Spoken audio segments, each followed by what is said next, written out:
Okay, hey, well, a lot of you have been asking, sending me some private messages on Facebook asking what kind of equipment I used on this elk hunt, and by a lot of you, I mean like maybe one or two people. But we'll just start from head to toe. We used the G5 Prime hat, which kept my head warm, my hair in place, looked good. Worked our way down to the bow. I got to tell you, the Prime Impact cams were running on full speed all hunt. Couldn't be more proud of them. Made a peep sight, clear as a bell. Looking down that through the CBE Tech Hunter sight, pins were clear as a bell. Loved it. Couldn't have done any better with that. Got to thank Dave Bennett over at Ross Outdoors. Without him, Dave, hey, he had that Prime just tuned to perfection. So we worked our way down. We want to thank Field. I don't even remember who they were. It was some camouflage company shirt, and I wore a Field Sage or something like that. Seemed to do a good job. Mossy oak brush pants, awesome. Hid my legs. Elk never seen the legs. Personal note: got to thank Hanes tagless underwear with the friendly waistband. Very comfortable. Champion socks. They kept my feet dry and scent free for a solid 7-8 minutes of the day. So great job with that. Rocky boots. Rocky boots were very comfortable. Very kept my feet, off the ground.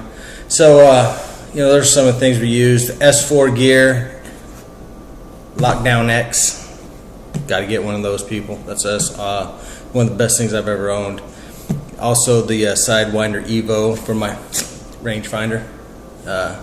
Right there at my hip all the time.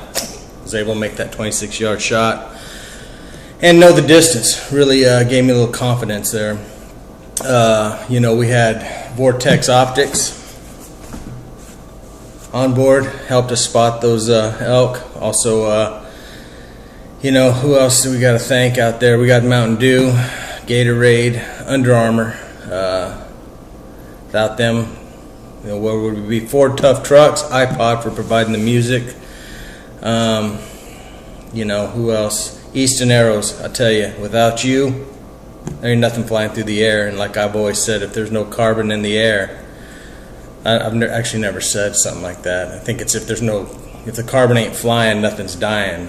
This is what I think it is. So anyway, that was great. Montec G5 broadheads. The Montecs, they're devastating with pinpoint accuracy with those.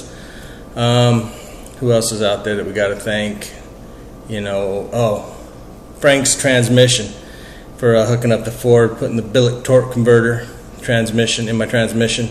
I'll tell you what, if you don't have a billet torque converter, you're a sissy. You need to run out and get one of those. They're expensive, but well worth the money.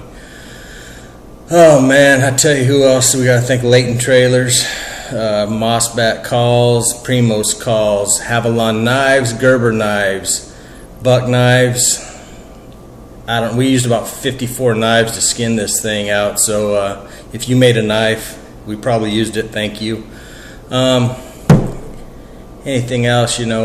I don't know. This is all the stuff that we used out there. And when I say we, I'm talking about me. We used out there and to get the job done.